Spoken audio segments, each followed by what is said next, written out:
আসসালামু আলাইকুম, সবাইকে শুভেচ্ছা জানাচ্ছি। মাসুম মাহবুব দেখছেন ওপেন দ্য ইউটিউব চ্যানেল এবং মাসুম মাহবুব ফেসবুক পেজ। পৃথিবীর যে প্রান্ত থেকে যারা দেখছেন সবার জন্য শুভকামনা, ভালোবাসা। দর্শক, আজকের ভিডিওতে আমার দুটো পার্ট থাকবে। একটা থাকবে আন্তর্জাতিক খবর, পাশাপাশি থাকবে বাংলাদেশের মক্কা চুক্তি যোগ দেওয়া নিয়ে ভারত এবং বাংলাদেশের মিডিয়া নেপথ্যে কি করছে, ভারতের ইশারায় বাংলাদেশের কোন কোন গণমাধ্যম নতুন মিশনে মাঠে নেমেছে, পাশাপাশি বাংলাদেশের একজন তরুণ প্রতিমন্ত্রী হুমায়ুন কবির, তাকে কিভাবে মন্ত্রী পরিষদ থেকে আউট করা যায় সেই বিষয়ে বাংলাদেশের তথাকথিত কিছু গণমাধ্যম কিভাবে মাঠে নামছে, কি কি ধরনের ষড়যন্ত্র করছে, সেই বিষয়গুলো আজকের আলোচনায় রাখবো। প্রথমেই আমি সংক্ষিপ্তভাবে আন্তর্জাতিক খবরগুলো দেব, তারপর চলে আসবো বাংলাদেশের মক্কা চুক্তিতে যোগ দেওয়ার বিষয়, আমার কাছে থাকা সর্বশেষ তথ্যগুলো। প্রথম যে খবরটি দিয়ে আমি শুরু করতে চাই, হঠাৎ করে রাশিয়ার মাটিতে মার্কিন এক ভয়ঙ্কর বিমান অবতরণ করলো। পুরো পৃথিবীর চোখ আটকে গেল, কি ঘটতে যাচ্ছে রাশিয়ায়। কিছু সূত্র দাবি করছে যে মার্কিন প্রেসিডেন্ট ডোনাল্ড ট্রাম্পের পক্ষ থেকে বিশেষ বার্তা নিয়ে সিআই প্রধান তিনি রাশিয়া সফরে গেছেন। বলা হচ্ছে যে র্যাডক্লিফের সিআই প্রধান রাশিয়ার রাজধানী মস্কোতে তার বিশেষ বার্তা বহন করে এসছেন। রাশিয়ার রাজধানী র্যাডক্লিফের অঘোষিত সফরের বিষয়ে মন্তব্য করতে গিয়ে মস্কোতে এক সংবাদ সম্মেলনে ক্রেমলিনের মুখপাত্র দিমিত্রি পেসকভ সাংবাদিকদের বলেন, আমি শুধু এইটুকু বলতে পারি যে বিশেষ গোয়েন্দা সংস্থার মাধ্যমে যোগাযোগ হয়েছিল এবং মার্কিন বিমান বাহিনীর একটি C-17A গ্লোবমাস্টার 3 বিমান মঙ্গলবার লাতভিয়ার রাজধানী রিগা থেকে মস্কোর ভনুকোভো বিমানবন্দরে উড়ে আসে। বিমানটি দুদিন আগে যুক্তরাষ্ট্রের ম্যারিল্যান্ডের জয়েন্ট বেস অ্যান্ড্রুজের নিকটবর্তী ক্যাম্প স্প্রিং থেকে সেখানে পৌঁছেছিল। এটা হলো পেসকভের একটি বক্তব্য। সিআই প্রধান এবং রুশ প্রেসিডেন্ট ভ্লাদিমির পুতিনের মধ্যে সাক্ষাৎ হয়নি এবং নিরাপত্তা সংস্থাগুলোর মধ্যে আলোচিত বিষয়গুলোর বিশদ বিবরণ দিতে তিনি অস্বীকৃতি জানান। অর্থাৎ এখানে রাশিয়া একটা গোপনীয়তা রক্ষা করছে, কিন্তু কিছু তথ্য বলছে যে সিআই প্রধানের সাথে রাশিয়া প্রেসিডেন্ট ভ্লাদিমির পুতিনের বৈঠক হয়েছে। সেখানে যে তথ্যগুলো আসছে যে সিআই প্রধান র্যাডক্লিফ তিনি ভ্লাদিমির পুতিনকে বলছেন, আপনি ইউক্রেনে হামলা বন্ধ করেন। আর ভ্লাদিমির পুতিনের পক্ষ থেকে আমেরিকার উদ্দেশ্যে যে বার্তাটি র্যাডক্লিফের মাধ্যমে গেছে সেটি হলো যে তোমরা মানে আমেরিকা বা ইউরোপ ইউক্রেনকে সাহায্য বন্ধ করো। যদি তোমরা সাহায্য বন্ধ না করো, যদি যুক্তরাজ্য মানে ব্রিটেন তার অস্ত্র সরবরাহ বন্ধ না করে ইউক্রেনে, আমাদের নেক্সট আক্রমণ হতে যাচ্ছে ব্রিটেনে অর্থাৎ যুক্তরাজ্যে। যখন ভ্লাদিমির পুতিন এই কথাটি বললেন তখন সিআই প্রধান বললেন, যদি রাশিয়া কোন ন্যাটোভুক্ত দেশে হামলা করে অর্থাৎ যুক্তরাজ্যে হামলা করে বসে, তাহলে আমেরিকা বাধ্য হবে এই যুদ্ধে নিজেকে জড়াতে। আমেরিকা বাধ্য হবে, অর্থাৎ আমেরিকা চাইছে না কিন্তু আমেরিকা বাধ্য হবে ন্যাটোর আর্টিকেল 5 অনুযায়ী। পাশাপাশি ভ্লাদিমির পুতিন সিআই প্রধানকে বললেন,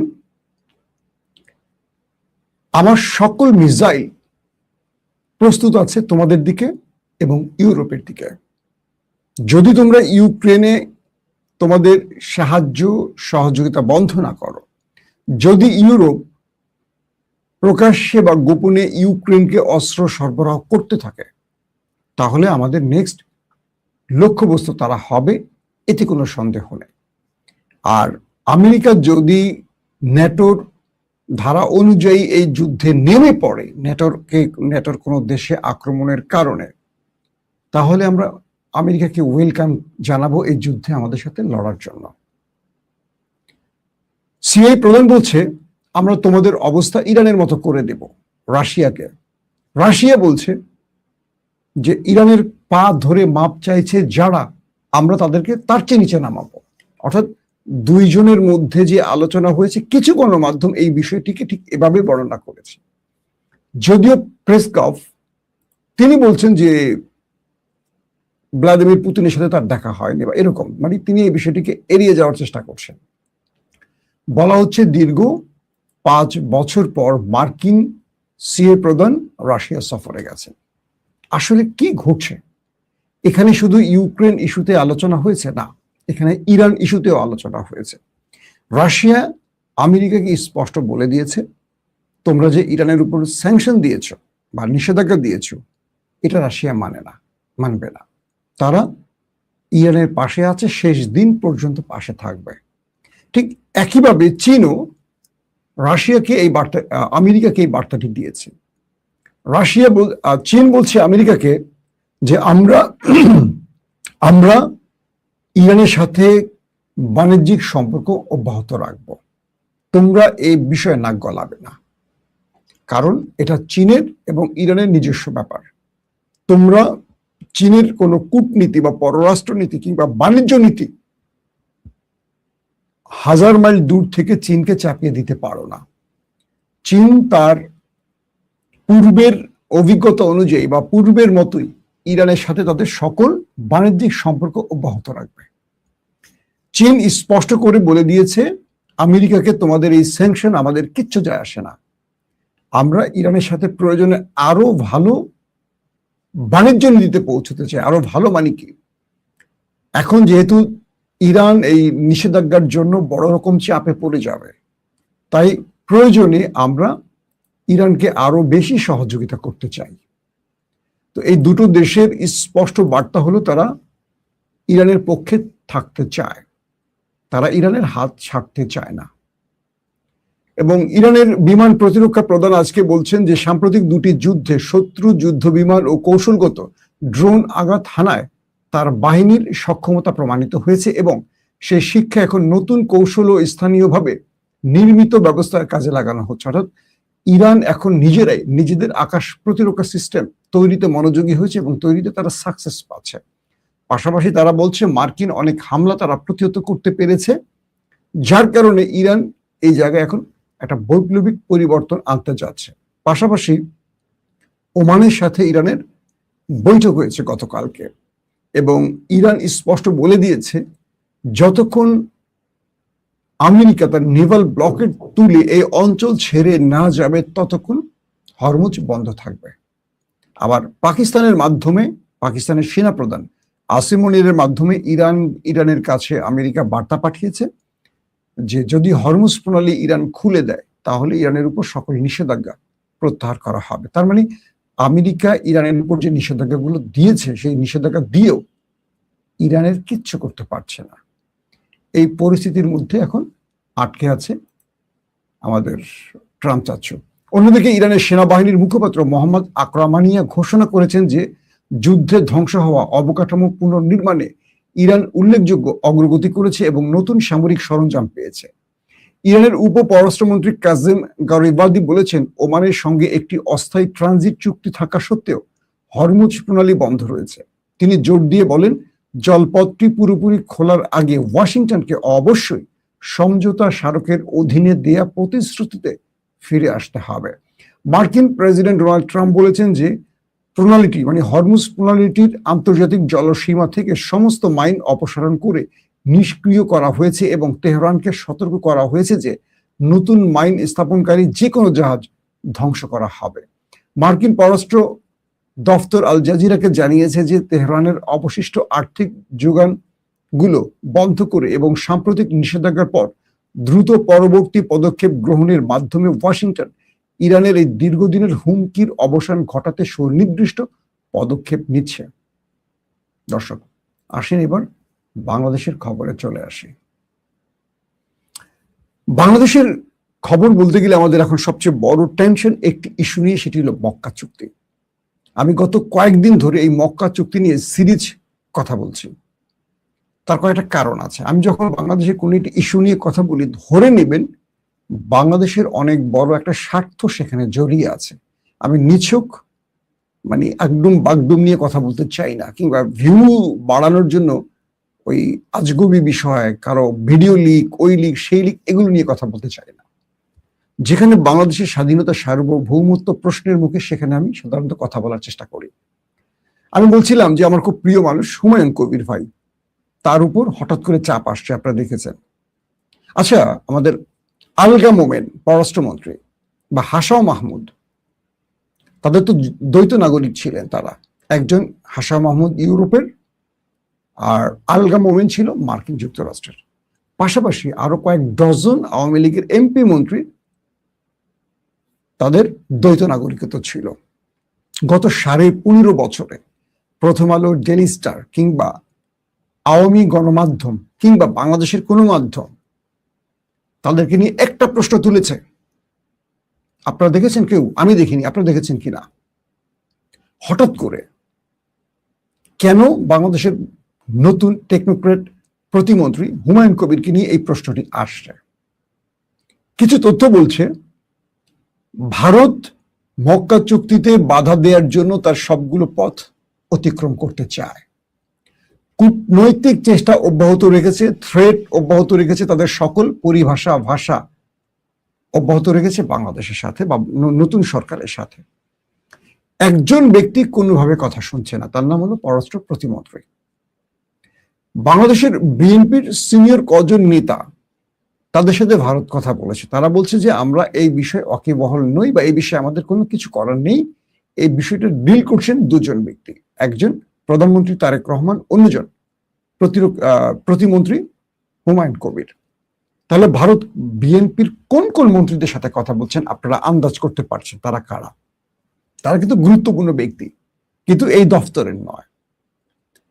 বলা হচ্ছে যে ভারত তার প্রত্যেকটি গণমাধ্যম ইতিমধ্যে বাংলাদেশ এবং এই পররাষ্ট্র প্রতিমন্ত্রীর বিরুদ্ধে এবং মক্কা চুক্তি নিয়ে জোরে সোরে সংবাদ প্রচার করছে। দেখবেন ভারতের প্রত্যেকটা গণমাধ্যম। এবং এই প্রতিমন্ত্রীকে চাপে ফেলতে বা এই পদ থেকে সরাতে বা যে কোনো ভাবে তাকে সরানোর জন্য বা তাকে ম্যানেজ করার জন্য সব রকম পথ অতিক্রম করতে চায় তারা। কি হলো? বলা হচ্ছে ভারতের একটা মানে পাওয়ারফুল পজিশন থেকে বাংলাদেশের ভারত নিয়ন্ত্রিত গণমাধ্যম, প্রথম আলো, ডেইলি স্টার সহ আরো যারা আছে বাংলাদেশের টেলিভিশন পত্রিকার মোটামুটি অধিকাংশ ভারত দ্বারা নিয়ন্ত্রিত, তাদেরকে বলা হলো যে কোনোভাবে এই প্রতিমন্ত্রীকে চাপে ফেলতে হবে। এবং আপনি দেখবেন যে যখন তিনি মক্কা চুক্তি ইস্যুতে পজিটিভ কথা বলছেন এবং তিনি বলছেন যে বাংলাদেশ মক্কা চুক্তিতে যেতে চাচ্ছে বা যেতে মানে মক্কা চুক্তিতে বাংলাদেশ মক্কা চুক্তিতে বাংলাদেশ যাবে, এই বিষয়ে বাংলাদেশ সরকার পজিটিভ বা তারা এই বিষয় নিয়ে ভাবছেন, তখনই লেগে গেল তার বিরুদ্ধে। 15.5 বছর আওয়ামী লীগের এত দ্বৈত নাগরিক যারা মন্ত্রী, প্রতিমন্ত্রী, এমপি হলেন, তাদেরকে নিয়ে একটি গণমাধ্যম কথা বলল না, হঠাৎ করে পরিকল্পিত হুমায়ুন কবিরকে নিয়ে কথা বলছে। এবং আমি দেখলাম যে আমাদের বিরোধী দলের জামাত শিবিরের অনেক ভাইরা বুঝে না বুঝে এগুলো ফেসবুকে লিখছেন। আমি জামাত শিবিরের ভাইদের বলবো, আপনারা আমার জানা মতে আপনারা দেশপ্রেমিক। বাংলাদেশের জিয়া পরিবারের পর আপনাদেরকে আমি দেশপ্রেমিক হিসেবে ভাবি, কারণ ভারত আপনাদেরকে টার্গেট করে। আমার কাছে দেশপ্রেমিকের সংজ্ঞাটা কেমন জানেন? ভারত যাদেরকে পছন্দ করে না আমি তাদেরকে দেশপ্রেমিক মনে করি। যেমন ভারত জিয়া পরিবারকে পছন্দ করে না, বিএনপির অনেক নেতাকে করে, তাই আমি জিয়া পরিবারকে ভালোবাসি। বিএনপি সব নেতাকে না, কিছু নেতাকে ভালোবাসি, কিছু নেতাকে আমি সন্দেহের চোখে দেখি। আমার একদম ডাইরেক্ট ওপিনিয়ন। আর জামাতকে আমি পছন্দ করি। কেন করি? কারণ ভারত জামাতকে পছন্দ করে না। আমার জামাতকে পছন্দ করার একটাই কারণ, এছাড়া জামাতকে পছন্দ করার আমি আর খুব বেশি কারণ খুঁজে পাই না। কারণ আমি তাদের এক নেতাকে সাম্প্রতিক সময় আমাকে ফোন করছে যে তোমার ভিডিও দেখি ভাল লাগে, তুমি তো খুব সত্য কথা বলো, ঠোঁট কাটা সত্য কথা বলো, কার পক্ষে যায় কার বিপক্ষে যায় বুঝি না তোমাকে, মাঝে মাঝে তুমি কি বিএনপি করো না জামাত করো আমরা বুঝি না। আসলে আমি কিছু করি না, আমি দেশের দালাল, বাংলাদেশের দালাল। তো বললেন তিনি যে তোমার ভিডিও আমরা দেখি, ভালো লাগে। একটা প্রকাশে বললেন যে মানে তার বক্তব্য অনুসারে যে আমরা তো এই সরকারকে সহযোগিতা করতে চাই, কিন্তু সবচেয়ে বড় কথা হলো সরকারের মধ্যে কিছু ব্যক্তি আছে যারা আমাদেরকে কোণঠাসা করতে চায়। আমি বললাম যে সব দলে এটা থাকবে। যাক, আমি যে বিষয়টা আসছি সেখান থেকে আবার এই বিষয়ে আসবো। তো বলা হচ্ছে যে জামায়াত ইসলাম ভারতের প্রধান শত্রু আর জিয়া পরিবার প্রধান শত্রু, এটা আপনারা জানেন। এটা নিয়ে নতুন আলোচনা করবো না, ধারাবাহিক আমি করছি। এখন হুমায়ুন কবিরকে টার্গেট করা হচ্ছে, কারণ বলা হচ্ছে এই হুমায়ুন কবির মক্কা চুক্তি ইস্যুতে তারেক রহমানকে ম্যানেজ করছেন। আসলে তারেক রহমানকে ম্যানেজ করছে না, তারেক রহমান এই চুক্তিতে আসতে চান বাংলাদেশের সার্বভৌমত্ব রক্ষাকে, এটা ব্যালেন্স করার জন্য। এই 54-55 বছর ধরে ভারতের ইশারায় বাংলাদেশ চলছে। তারেক রহমান চান না বাংলাদেশ ভারতের ইশারায় চলুক, বাংলাদেশ বাংলাদেশের সরকারের ইশারায় চলবে, জনগণের ইশারায় চলবে, এটা তারেক রহমান চান। এখন হুমায়ুন কবিরকে কিভাবে এই পথ থেকে সরানো যায়, তাকে চাপে ফেলা যায়, যে কারণে এই প্রথম আলো গং লেগে গেছে।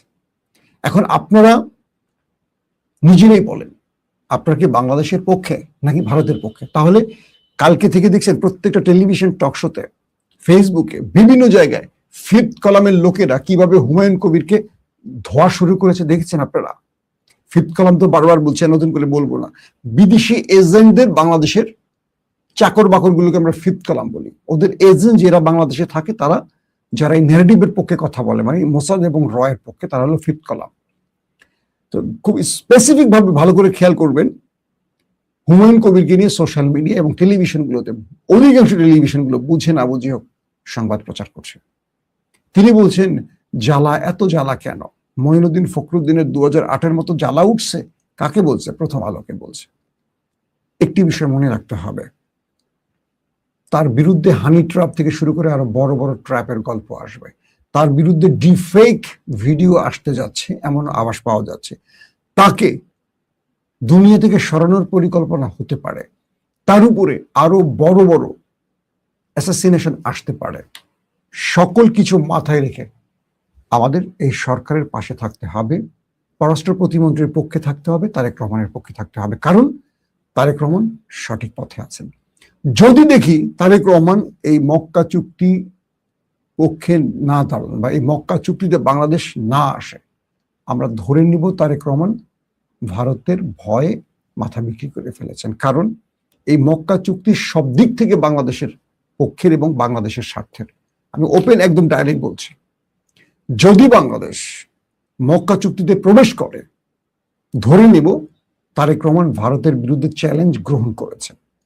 যদি তিনি গ্রহণ করতে না পারেন, তাহলে ধরে নিব বিএনপি কোথাও বিক্রি হয়ে গেছে। আমাদের আশা আর থাকবে না বিএনপির প্রতি, আমার খুব স্পষ্ট বার্তা। তো এখন যে বিষয়টি তৈরি হয়েছে, আমাদের দেশে ভেতরে মিডিয়াগুলো এখন উঠে পড়ে লেগেছে। এতদিন ধরে বিএনপিকে বারবার বলেছিলাম যে মিডিয়াগুলোকে সংস্কার করেন। আওয়ামী লীগের ফ্যাসিস্টরা বসে আছে মিডিয়াতে, জাস্ট তারা বিএনপি সেজে বসে আছে, আসলে তারা বিএনপি না। তাদের মধ্যে এখন মূল খেলাটা কি জানেন?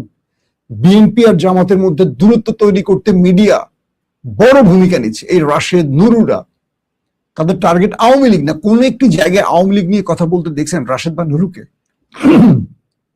তাদের প্রত্যেকের ভাষা শুধু জামাতের দিকে। কেন ভাই?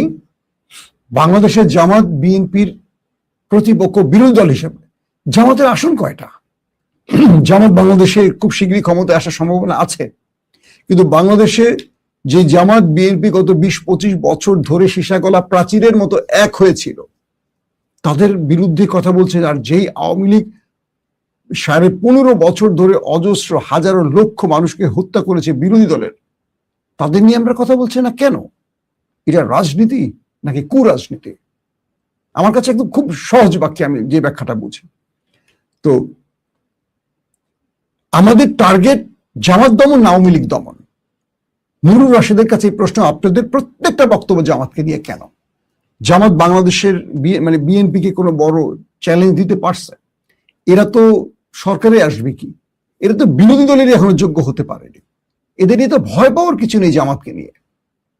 জামাত আগে তৈরি হোক, সময় আছে। বিএনপি ফল্ট করলে, বিএনপি ভুল করলে জামাতের সুযোগ তৈরি হবে, নতুবা জীবনে জামাত ক্ষমতায় আসবে না। তো বিএনপি সেই ভুলে যাবে কেন? এটা হলো আমার প্রশ্ন। বিএনপি সঠিক পথে হাঁটুক, তাহলে জামাতের স্বপ্ন ভেঙে যাক, কারণ বাংলাদেশের মানুষ মধ্যপন্থী একটা দল পছন্দ করে, না আওয়ামী লীগ না খুব কট্টর। এখন আসেন মক্কা চুক্তি ইস্যুতে সম্ভাব্য টার্গেট কি। যে কোনো ভাবে সরকার বাংলাদেশের মধ্যে বড় ম্যাসিভ আকারে কিছু দুর্ঘটনা ঘটবে, আগুন, বিভিন্ন জায়গায় সন্ত্রাসী হামলা, বিভিন্ন জায়গায় জঙ্গি হামলা, বাংলা ভাইয়ের মতো শায়েখ রহমান বাংলা ভাইরা যা করছে এগুলো তো করছে ভারত এবং আওয়ামী লীগ পরিকল্পিতভাবে। এরকম জঙ্গি হামলার ঘটনা ঘটতে পারে। দুই, কাউমির একটা গ্রুপ আছে যারা আওয়ামী লীগ পন্থী, একটা গ্রুপ, বোঝে সবাই না, তাদেরকে মাঠে নামানো হবে বিভিন্ন ইস্যুতে সরকারকে টালমাটাল করার জন্য। বাংলাদেশে হঠাৎ করে আরো বড় কিছু অঘটন ঘটবে যেটার পুরো সেন্টিমেন্ট সরকারের বিরুদ্ধে চলে যাবে। তিন, পররাষ্ট্রমন্ত্রীর উপর কোনো অ্যাসাসিনেশন আসতে পারে। চার, তারেক রহমানকে বিএনপির ভেতর থেকেই কোনো বড় ষড়যন্ত্রে আটকানোর চেষ্টা করা হতে পারে। এরকম ধাপে ধাপে ধাপে অনেকগুলো ভারতের শেষ কার্ডগুলো ব্যবহার হবে বিএনপি সরকার বা তারেক রহমান বা হুমায়ুন কবিরের বিরুদ্ধে। বাংলাদেশের প্রত্যেকটা দেশপ্রেমী সংগঠন দলকে তারেক রহমানের পাশে দাঁড়াতে হবে, তার সিদ্ধান্তকে বা তার বাংলাদেশ ফার্স্ট নীতির উপর সবাইকে অটল থাকতে হবে। আর হুমায়ুন কবিরকে এইটুকু সাহস দিতে হবে, ভয় পাবেন না, আমরা পাশে আছি। এইসব প্রথম আলোর ডেইলি স্টার, অখাদ্য কুখাদ্য ডাস্টবিনের টিস্যু পেপারগুলোকে আমরা মূল্যায়ন করি না। এই দেশের মানুষ প্রথম আলো যা বলে তার এগেনস্টে থাকে, মনে রাখবেন। প্রথম আলো যে সংবাদটি দেবে আপনারা তার উল্টে দাঁড়াবেন। প্রথম আলোর ভালো মানুষের সংবাদগুলোকে আপনারা বিশ্বাস করে আর দেশকে ধ্বংস করবেন না। যেই প্রথম আলো শেখ হাসিনার জন্মদিনে পুরো পেজ জুড়ে শুভ জন্মদিন প্রধানমন্ত্রী লিখতে পারে, সেই প্রথম আলোর উদ্দেশ্য কি আপনারা জানেন না? সেই প্রথম আলো এখন তার নাগরিকত্ব, দ্বৈত নাগরিকত্বের প্রশ্ন তুলছে। বাংলাদেশের সংবিধানে পার্লামেন্ট সদস্যদের নাগরিকত্ব নিয়ে প্রশ্ন আছে। কোন টেকনোক্রেট মন্ত্রী প্রতিমন্ত্রীর দ্বৈত নাগরিক ইস্যুতে সংবিধানের কাছে আমার জানা মতে এখনো বড় কোনো সিদ্ধান্ত নেই, মানে সংবিধান কিছু বলেন এই বিষয়ে। হয়তো সংবিধান বিশেষজ্ঞ আলোচনা করে একটা সিদ্ধান্ত নেবেন। আবারও বলছি, বাংলাদেশে কোনো সংসদ সদস্য নির্বাচনের ক্ষেত্রে নাগরিক বাংলাদেশের হতে হবে, দ্বৈত নাগরিক হতে পারবে না। কিন্তু টেকনোক্রেট মন্ত্রীর ক্ষেত্রে সংবিধানে এই কথাটি স্পষ্ট নেই। সো এটা আমাদের কি বলে, সংবিধান বিশেষজ্ঞরা হয়তো আলোচনা করে একটা পথ খুলবেন, কিন্তু এখনই তাকে বিতর্কিত বা তাকে চাপে ফেলার উদ্দেশ্য হলো যেন তিনি ভারতের এগেনস্টে না দাঁড়ান। আর সে ভারতের কাজটা এখন প্রথম আলো করছে। এরপরও আপনারা যদি প্রথম আলোর ফাঁদে পা দেন তাহলে বুঝবো বাংলাদেশের এই গর্ধব জাতি কখনো আর মুক্তি খুঁজে পাবে না। আল্লাহ হাফেজ।